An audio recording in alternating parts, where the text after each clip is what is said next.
What is up? And welcome to the All Basketball Podcast. Once again, I'm your host, Maurice Dixon, coming to you on Wednesday afternoon, August 4th, where the free agency period in the NBA is starting to slow down. Started this past Monday, had a lot of movement, a lot of guys get paid. Good for them getting that great guaranteed lucrative contract. Some I may agree with, some I may not, but hey, you made it to the NBA, you deserve what you can negotiate for. So all credit to you. Biggest shout out, Duncan Robinson, with that, I'm pretty sure $90 million deal over, I want to say 5 years to re-up with Miami. Became the highest paid undrafted player, just pretty much, yeah, highest paid undrafted player in NBA history. So definitely some encouragement out there for a bunch of guys who've never been drafted, but given a chance. And obviously that dude, he went from Division III then to Michigan, just kept working on shooting, always was probably a good shooter, turned into pretty much a great shooter and knocking down over 40% of his threes, and pretty much everything worked out in his favor where he's on a good team, maybe a championship contending team in the Miami Heat, and he's a major contributor as far as their shooting, which is much needed in today's NBA. So shout out, congratulations to Duncan Robinson for getting that contract and all the hard work he's put in. Now it's about putting in just as much work or even more to make sure people will feel like you earned that contract. You just didn't relax after getting that large amount of money. So, but yeah, like I said, a lot of free agency moves. I'm not here to give out any grades, who lost, who won free agency, because it's you, and credit to those guys who do that. But I mean, you just have to see how things. I just believe you have to see how things turn out, and we don't know which way it may go. Like last season, they said the Lakers won the off season, and they made some good moves, but the injury bug struck, and they didn't even get close to defending their title. And now their team has been totally revamped. I mean, only key players left for LeBron James, Anthony Davis. Really isn't a key player, but I guess they see a lot of potential in him in Taylor Horton Tucker. So he's well liked by the organization, since they didn't want to trade him for possibly a Kyle Lowry last season. And but I mean, a lot of new faces in LA as far as the Lakers, and I'll get to that eventually. But right now, as far as today's biggest news, the news has definitely started to slow down, like I said earlier. But the Knicks, New York Knicks, get some much needed help as far as on the offensive end. Great defensive team.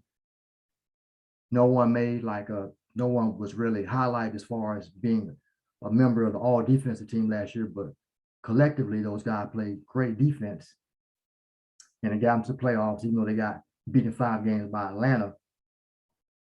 But pretty much it's out there.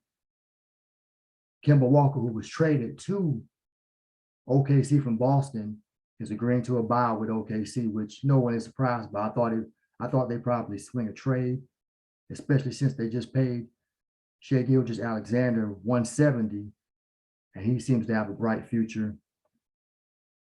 So it wasn't like Kemba Walker wasn't planning on going there and doing what Chris Paul did, giving that a chance. He was looking to move to a contender or pretty much a team not so much in a rebuilding mode. And they're saying he's going to agree to a buyout in those last 2 years, and he's going back home to New York.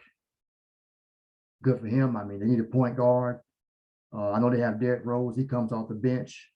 They had Elfrid Payton, but he showed you really couldn't trust him in the playoffs. He played minimal minutes anyway, and just seems like last season they didn't have enough offense to keep up with the Hawks or even hold on to leads or things of that nature. So I like that transaction to an extent. Also, them paying Evan Fournier the amount of money. People may argue the amount of money he got was a little too much, but they needed shooting, so you address your shooting.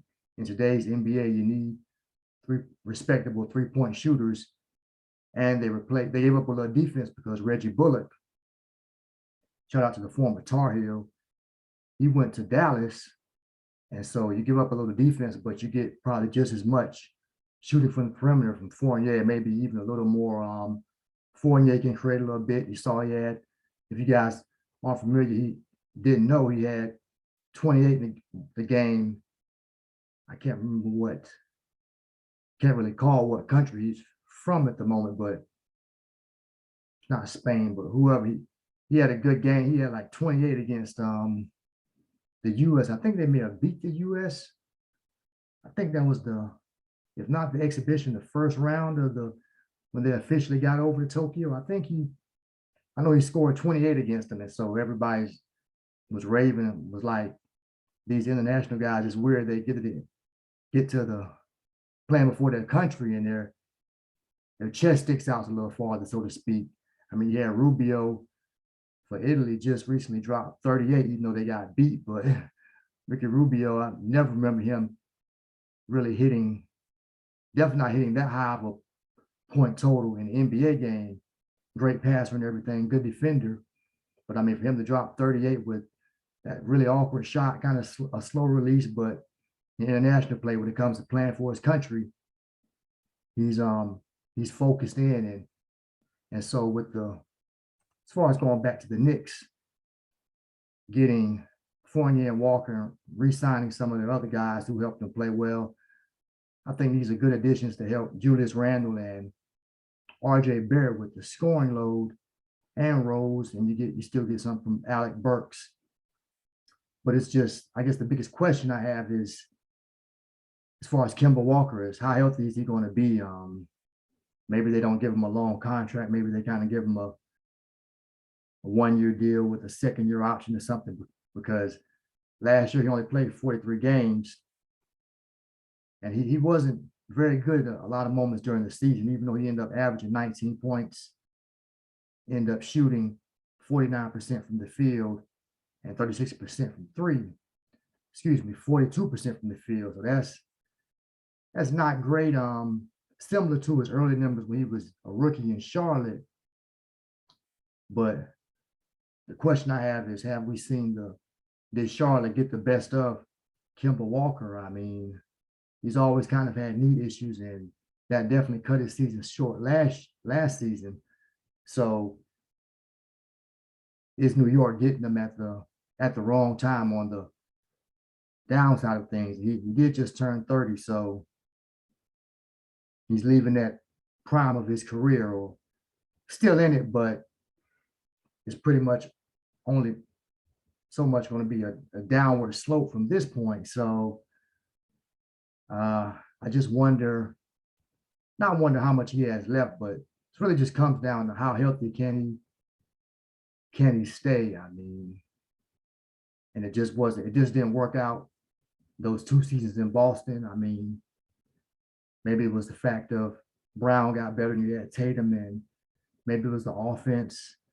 But one thing about this guy, when he gets hot, he can definitely carry the offense and be a huge offensive spark. So it's going to be interesting to see what Kemba Walker has left, what Evan Fournier adds to the Knicks roster, and see if they and with that defense, and hopefully Barry getting better, Julius Randle getting better, Mitchell Robinson coming back, and maybe some of those other guys being trusted by Tom Thibodeau, they can put forth the same type season and make it 2 straight years of going to the playoffs.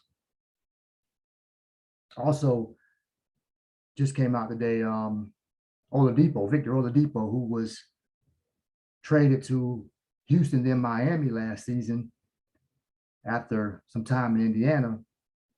After a good season in Indiana, is signed a 1-year deal with the Heat. So good move for them.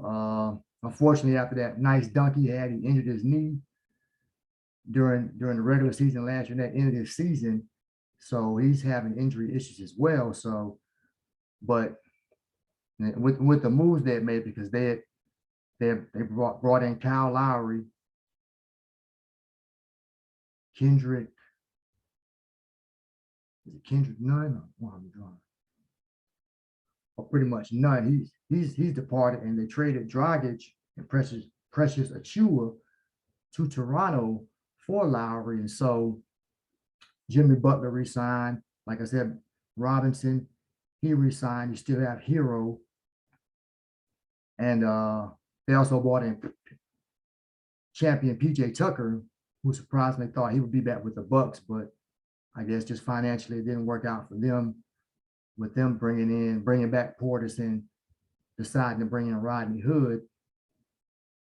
I think they're going to bring back George Hill, because I doubt if T goes back, and Bryn Forbes a part of it as well too. And so that was, yeah, when Miami this Lowry thing came up, and they were saying who Miami has and who read up. I'm just thinking like, wow, where's Oladipo? I know he was on the roster, but made this smart decision to re-up. Hopefully can prove that he can be healthy, but it will be somewhat of a crowded backcourt with now Lowry. I guess Jimmy Butler is somewhat small forward, but definitely Duncan Robinson, Tyler Hero, anyone else. Maurice departed, so they don't have to worry about, he's not taking up a spot. I guess somewhat crowded and somewhat of an insurance policy for the Heat, but they're looking to with the moves they made, they're looking to rebound from that sweep they suffered last year to Milwaukee. And Lowry's older, but good player. Won a championship in Toronto. I mean, definitely have defense from him. Butler, Oladipo, if he's healthy, Bam Adebayo. So Miami seems to make the best moves they can make, and we'll see how things pan out. Obviously, they're as far as the Heat somewhat with a new look. And the other big free agent news came down Tuesday, pretty much after Lonzo Ball signed a 4-year, $85 million contract.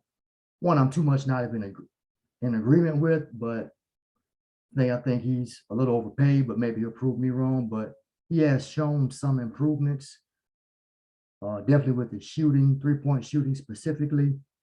Field goal percentage needs to come up some, but when I looked at his stats, it seemed like and from what I saw him do on the court last season, he mainly just had a bunch of spot-up shots, but he was mostly taking threes and kind of somewhat facilitating. Still managed to play good defense, but and he's not your modern type guard, like good shooter like Lillard or Curry or Donovan Mitchell, Westbrook, even just Kemba Walker, just scoring guard coming at you to, screen and roll, and he's either pulling up Trae Young, Luka Doncic. He's not that type of player. He's kind of more of a throwback, get guys into early offense, push the ball in transition. Somewhat of a prototypical point guard, not as much as Chris Paul, but somewhat like that. But Ball seemed a little hesitant at times. I don't know where that comes from. A lot of people have pointed that out. Definitely was hesitant. That one game I watched last season when they had a chance to, I forgot who it was, they had a chance to beat. I'm sure it was Miami, but he pretty much had a wide open look. He just, as soon as he got the ball, he zipped it to to Ingram or someone else, and they didn't get off a shot, didn't get off a great shot, and it's like he didn't even look at the basket. So it wasn't the 2 seasons he had there in New Orleans didn't work out. So Chicago was high on him, made a sign and trade for him. So they seemed to have their point guard, and then they went out and made to go alongside of Zach LaVine, who can definitely score, very athletic. And yeah, so on ball, 15 points last year, shot just 41% from the field, but he did shoot 38% from three, which is to go along with 6 assists and about 5 rebounds. So has been improvement as far as scoring out. I don't think if he can hit those same numbers, that'd be good for them because I think they have enough scoring options, definitely with Vucevic, who came in late last season. Then you have LaVine, who's going to be scoring north of 20, 25. And now they have DeRozan. So good for Lonzo not to have the pressure of he's in these pictures as not a big three, but one of the centerpieces or faces of that franchise. And that seems to have not worked. I know people are highly in favor of him. I'm not really big on him. I definitely think he was drafted too high. I mean, it was a great marketing tool by his father, I think, and they seem to have a lot of leverage, and the Lakers went for it. And Magic Johnson spoke too highly of Ball, and but Magic is always coming with some type of hyperbole, but he just spoke so highly of him that he said he expects him to be his jersey to be up there beside his, and it didn't work out in LA. Then when LeBron got there, LeBron got hurt, and then they shipped Ball out, traded Ball to end up getting and some other guys to get Anthony Davis.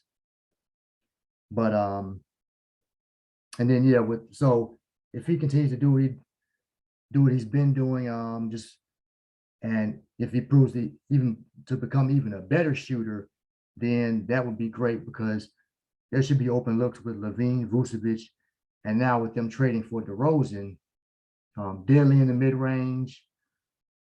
Been playing with the Spurs for a while. Very athletic.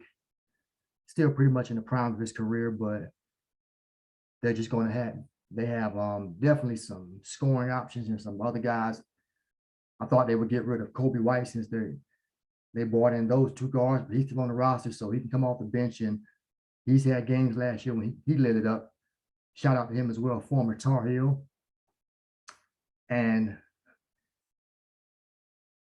yeah, but as the one people seem like I'm hearing people were disappointed with the fact that New Orleans gave up on Ball or David Griffin. They let go of him for so little.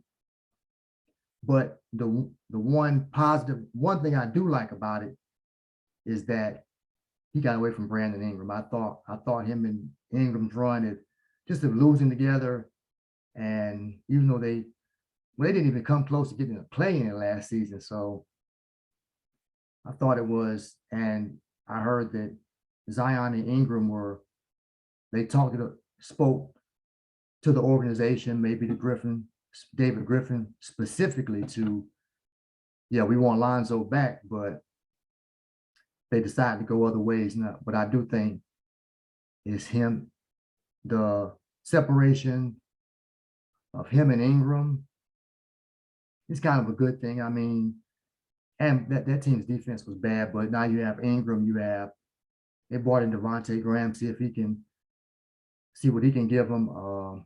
And you obviously have Zion and Ingram. I mean, there's plenty of scoring there. Maybe I thought it kind of the way their offense was set up, and when they started just having Zion go one-on-one and run the offense, it pushed Ball even more off to be the spot up shooter. So those were the only shots he was getting. Yeah, pretty much once Ingram is getting them, he may average around 4 or 5 assists a game or something in that ballpark, but he's mainly looking to score, and I get it. I mean, his three-point shot is improved. He's pretty deadly in the mid-range.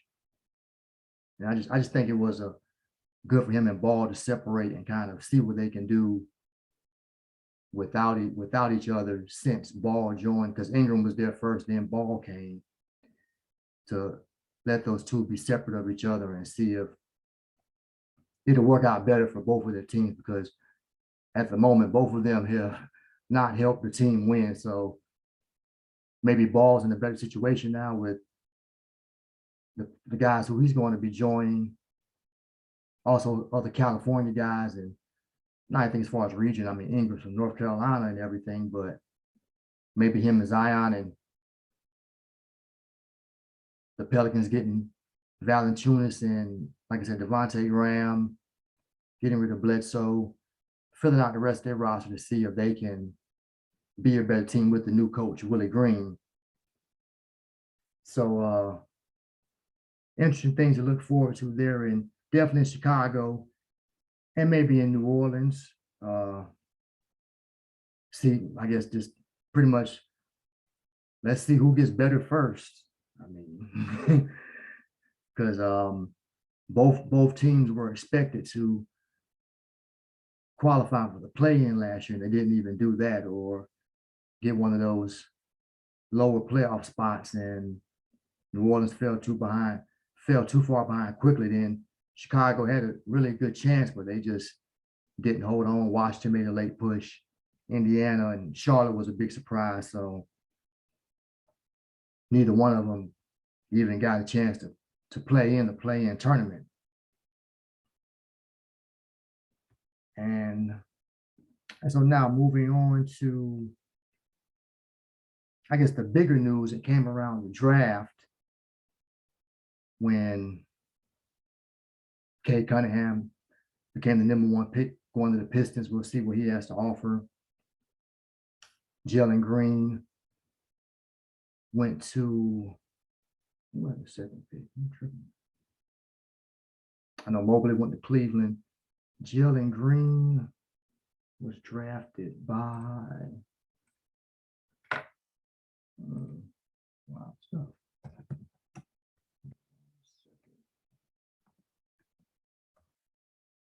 Had on that throwback look for draft night. Yeah, drafted to the Rockets. So very athletic, 6'5" wing player / guard. Want to see what he has to offer. Play for the G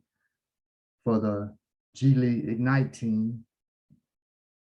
So pretty much he's 1 year removed from high school, didn't play in college. So people rarely saw him in that as far as the G League Ignite. He did get paid, which was good for him and his family. Now he's going to be getting paid even more, but you just don't have the same exposure when you don't play at a big time college program at the moment, and then you don't get in the tournament. It's just maybe that'll change with how things are going now. Guys are signing with these certain agencies or earlier, even opting to take a different route as far as getting their diploma and going ahead and going full forward, putting full effort into playing basketball. So, but yeah, you had those three guys picked, but just before that, you had blockbuster when you had the Wizards decide to trade Westbrook to the Lakers for Kyle Kuzma, Kentavious Caldwell-Pope, and Montrezl Harrell. So it's going to be Lakers definitely going to have a new look. Right now they're getting criticized for being too old, but they brought back Dwight Howard, brought back Trevor Ariza, brought back Wayne Ellington in free agency, brought in Malik Monk. So they seem to address their shooting. Then they're getting none from Miami. And so, and we'll see what happens with as far as Schroeder, because he turned down that contract, but I'm doubting he comes back. And they also have Carmelo Anthony, who was 37 and playing, drafted 2 spots behind LeBron in the 2003 draft. And there have been talks of them. I guess, yeah, basically they were supposed to play together in Miami, but Carmelo decided to stay with the Knicks, go to the Knicks. And that's why when Bosh came into the picture, and so because that big three, they was supposed to be Wade, Carmelo, and LeBron. But what is it? 11 years later, they're finally getting to play together. We'll see how that works out, but with all the guys they've added, I don't see if I'm pretty sure Carmelo will get some playing time, but I see him more so watching LeBron from the cheering LeBron on, and Anthony Davis and Westbrook and so on from the bench. May not be many minutes for him there when you have other players who may shoot the three better or definitely play defense better. But we'll see how they obviously incorporate Carmelo. Yeah, and you also have Kent Bazemore. I mean, the Lakers really revamped their roster big time.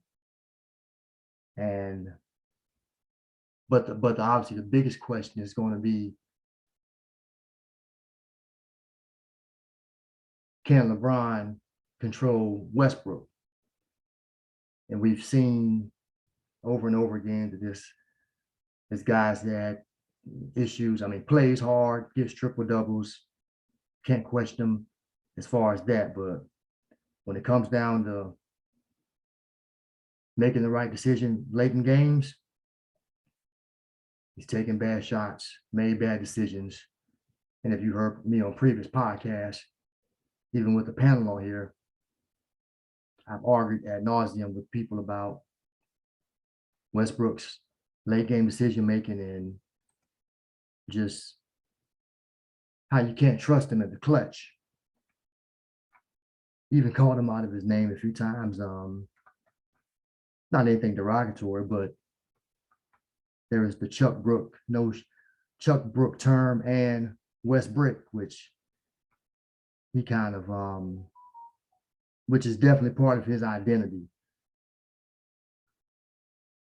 And so, yeah, like I said, how will LeBron be able to control Westbrook? James Harden couldn't do it. Kevin Durant couldn't do it. I mean, him and Bradley Beal are probably more on the same level. But I mean, Harden proved he can win, almost get to the conference final, almost get to the finals without Westbrook. Durant got to the conference finals with them, and then got to went to Golden State and fit right in and got 2 championships because he just felt he could not win with Westbrook just because of the decision making and just late game decisions that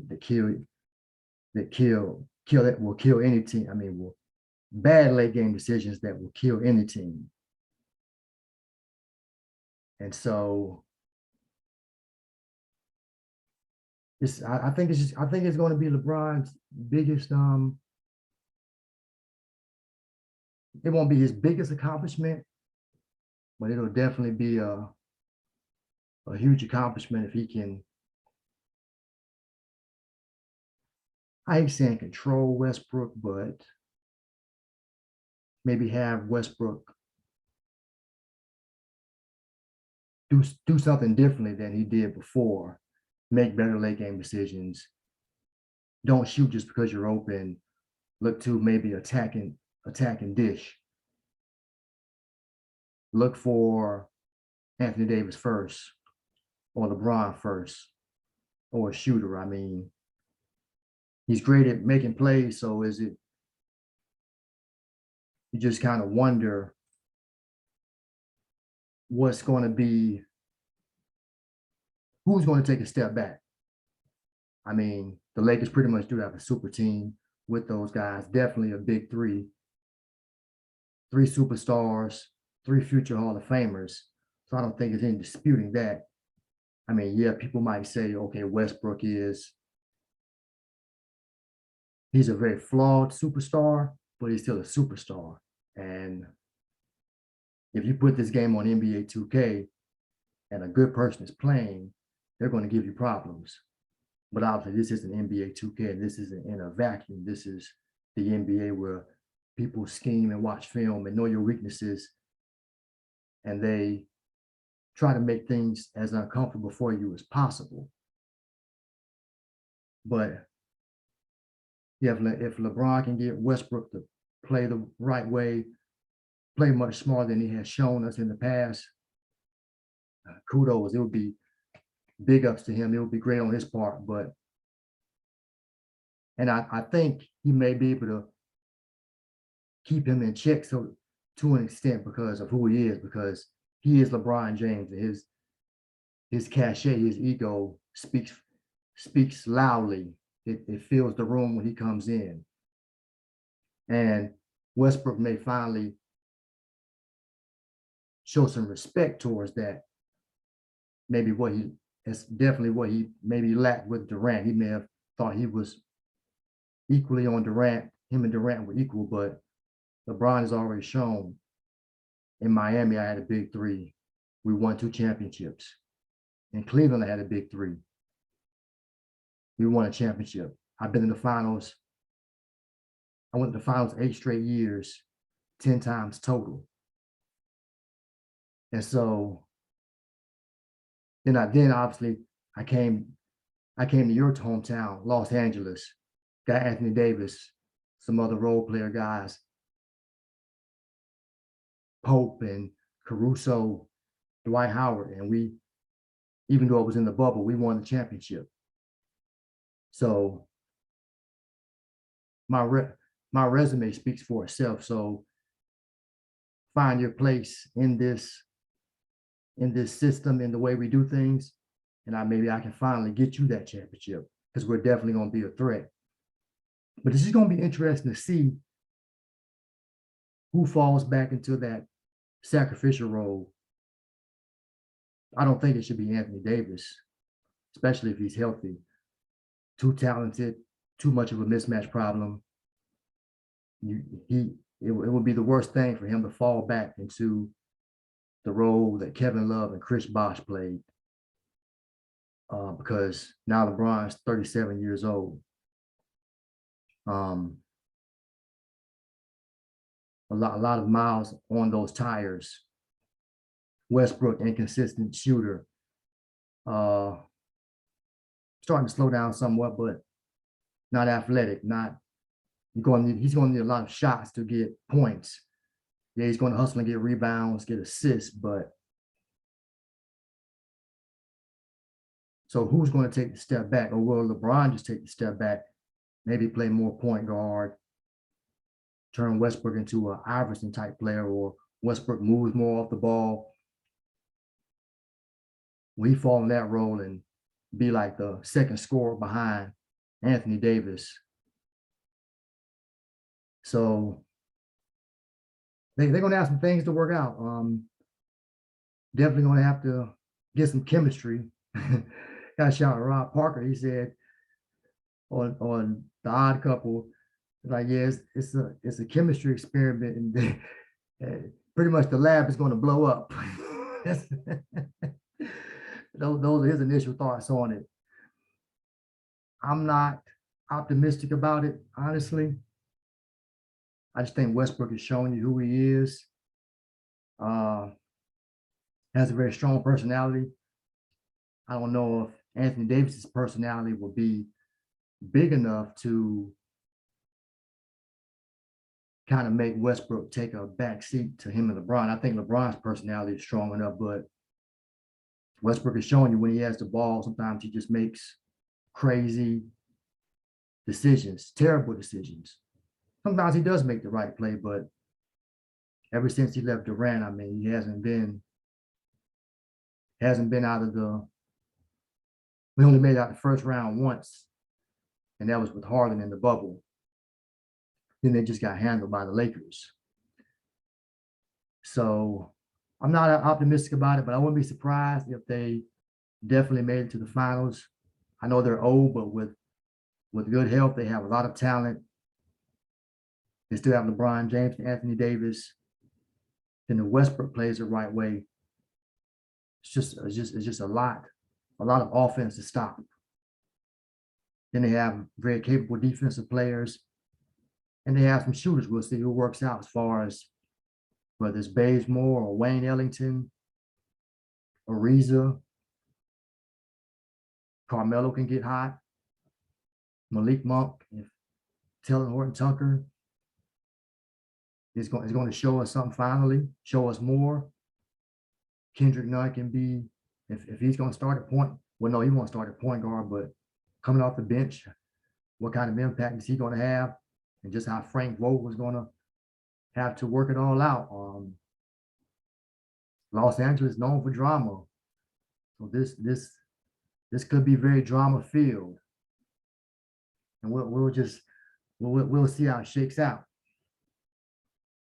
And to add on to the Westbrook going out there is building up other storylines, because recently Ramona Shelburne released a story about after Kawhi Leonard won the 2019 championship with Toronto, and he was a free agent.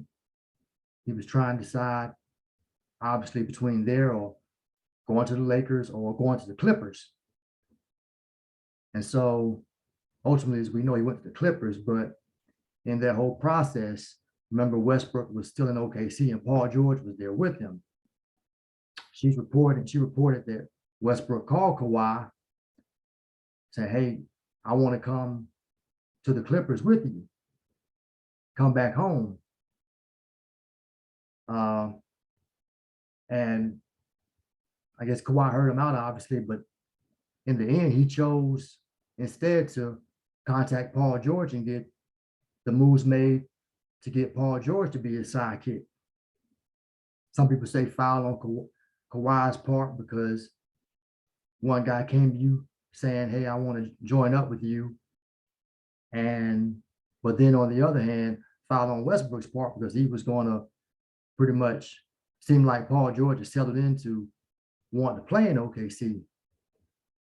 And Westbrook was like, well, we got beat by Portland. You didn't have a good series. I had to take all these shots. Maybe he was thinking like that. So I had to take 47 shots and we lose to Dame Lillard at the buzzer and he waves bye-bye to me off the court as I leave the court. So, but it's foul on Westbrook's part for trying to get out of there behind Paul George's back. So, but if you know my stance, obviously, not so much pro Westbrook. I mean, he's showing me who he is. I mean, I feel like Kawhi probably saw that, or people he talked to, saw how he was with Durant, Paul George, and Carmelo, and just saw how his negatives outweighed his positives to an extent, and said, no, I don't see myself playing with being able to team up with you. I don't think it'd be in my best interest. And so he chose Paul George. So, and now Westbrook's in LA. They're both in LA. Won't know how healthy Kawhi is going to be. Yes, we don't know how healthy Kawhi is going to be or when he's going to return next season. And people are expecting him to re-sign with the Clippers, just get a new deal because he did opt out. And so whenever Kawhi gets on the court and Westbrook is going to add more to that, more drama to Hollywood, more drama between the Lakers and Clippers, and maybe this upcoming season we'll get to see them cross paths in the playoffs, which we expected for the past 3 seasons. But in the bubble, Clippers melted down against the Nuggets. Then last season, Anthony Davis got hurt in Phoenix. He eliminated the Lakers. So Um, going to be some going to be some good television and should be some good intense basketball, but we just I mean the just we're going to have to see if when Kawhi Leonard returns because he's going to be out for a while and dude just can't stay healthy. I don't know. He's just going to like he's just going to be one of those guys who going to have to deal with injury during his NBA journey.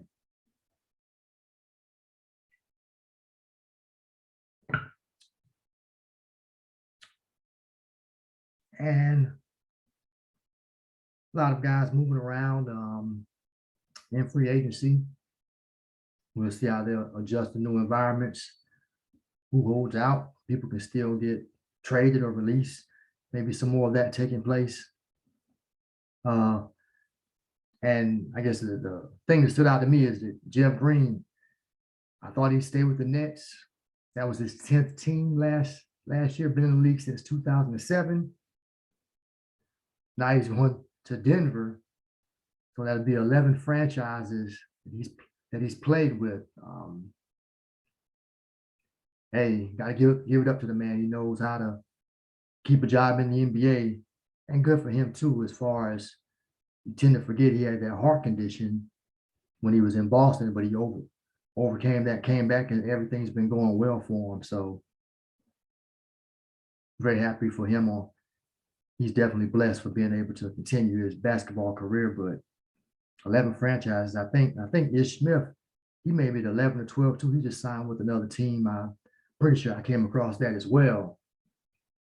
So these guys keeping those checks coming. And on a final side note, if you didn't get a chance to watch the basketball tournament this summer, I think it was like the seventh one. It's some pretty good basketball. If you tuned in, you recognize some players like Tyrese Rice and Travis Dean, who's up there now. Just he's Dwayne Wade's age, played with Wade at Marquette. Etchefu played for Villanova. Because Tyrese Rice from 2005 to 2009 got buckets at Boston College. But you see a couple of guys out there, CJ Fair and good ball players, but they expanded the tournament this season. Got more teams in there, had like different regions, and pretty much it came down to Team 23 and Boeheim's Army. And on this past Tuesday night, went down to the wire basically, especially with that Elam ending where under 4 minutes they get a target score and you have to first team to that score win. So definitely had a buzzer beater, not a buzzer beater, but just pretty much a game ender. Both teams had their chances, but it came down to Kiefer Sykes he went to school in Green Bay. But pretty much Wisconsin, Green Bay, yeah, 27 years old, and it's also been confirmed that he's been given the chance to make the Indiana Pacers team. So basically, both teams had their chances, and he on the final possession of the game, he didn't even. I mean, the funny thing, Boeheim's Army, they're full of Syracuse guys. Like I said, C.J. Fair, Devendorf, Malachi Richardson was out there, but him and Tyrese Rice didn't go to that school. And one other guy too, I see his face. I can't call his name right now. Forward, but he looked off his defender and just pulled up from the wing and ended the game. I mean, they won by a point. First team to, I think it was 68. And because they had been trailing, he nailed that three and just ended it. Won the $1 million for his team. He gets his share. I think it might have been like 80 grand. A few guys were getting that. And it trickles on down. But the basketball tournament, some exciting stuff because in the previous game when Boeheim's Army played, was it something like the Golden Eagles? Pretty much a team with a lot of Marquette players. I know Travis Diener was on there, but Boynton, who went to Florida, he was happened to be on that team. I'm pretty sure. He was handling looking to make a crossover between the legs, and Tyrese Rice picked him. Obviously, Rice is probably not known for his defense, but he's had never got a chance in the NBA. But he's been overseas playing for a while, 34 now, and I remember him vividly. Remember him getting buckets, especially against my UNC squad when he was in Boston College. So he picked him, and he's just going down the court. I mean, the next basket wins. He bobbles the ball. I'm thinking it's going to go out of bounds, but he caught it just in time and laid it in. Some people on Twitter felt like it was a travel, but there was he never had control. So without having control, you can't travel. And he wasn't intentionally not controlling the ball. But and that was Boeheim's Army's first time winning the basketball tournament. So they had two exciting finishes I got to witness on this past Sunday and then Tuesday. So if you're not into baseball, I say any of the popular summer sports, golf or whenever it's on, strongly encourage you to tune into the basketball tournament. They aren't paying me for making a selling point for them at the moment, but I really enjoy some of the basketball. I'm not watching it intensely, but definitely when it gets down to that Elam ending and it's close, it just shows you who can pull through, and you see who definitely still has talent, even though a lot of guys are up in age or haven't played that consistently in a while, but they still put on a pretty good product. And they had fans, and it was an intense atmosphere. Just hopefully COVID wasn't being spread around because that new variant has come out and cases have just skyrocketed, going back up. But shout out to Tyrese Rice for still being able to score that ball and have a tight handle, and definitely Sykes. I mean, maybe he'll make the Pacers, but coming up big in the clutch for everybody. And also as far as the TBT, I like their three-point shooting contest. And I mean, it's one negative to it is the fact that when basically are the positives, first 2-11, there's no clock. You just whoever hits 11 threes, both of you run from half court and you run to whatever spot you want to keep shooting from. Wing, top of the key, corner, anywhere behind the line. But mainly most guys run into the wing or to the top of the arc, because they just didn't want to waste time, use up more time to get to the corner, even though it's a shorter shot. But I can't remember the guy who won it, but I mean, it's just kind of just as much pressure as a three-point contest going up against the clock. And even though but the only advantage out, they have the ball rack right there. There are no rebounds, but in the TBT, you pretty much want to make the shot and be on, because you're using the same ball, and your rebounder, if you're missing shots all over the place, he has to get your rebound and pass it back out to you. But if you're making that thing, those rebounds were getting it right back to him. And we had a few close calls between guys, a couple of comebacks, but it was very pressure-filled situation, and a good idea to have something. Obviously, they want to do things a little different. In the first 2-11, they were also keeping track of who got finished the fastest. But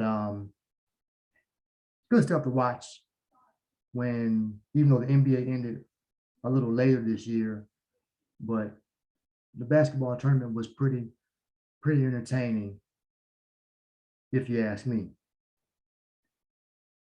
Well, folks, that is my time. That's all I have. Hopefully I didn't go too long for you. Please subscribe to the All Basketball Podcast. We'll see what else happens. If you disagree with me, I would more than love for you to come on the show where we like to debate basketball, not just discuss it. Talk about some of these free agency moves. Talk about what you think about the Lakers and how you think, if you think Westbrook would be a good fit or not. Definitely love to debate it. But like I said, please subscribe, share. All Basketball Podcasts can be found on all your listening platforms and even on YouTube. Just search All Basketball Podcasts. Once again, I'm your host, Maurice Dixon, and this has been another edition of Just My Thoughts. And until next time, peace and be blessed in Jesus' name.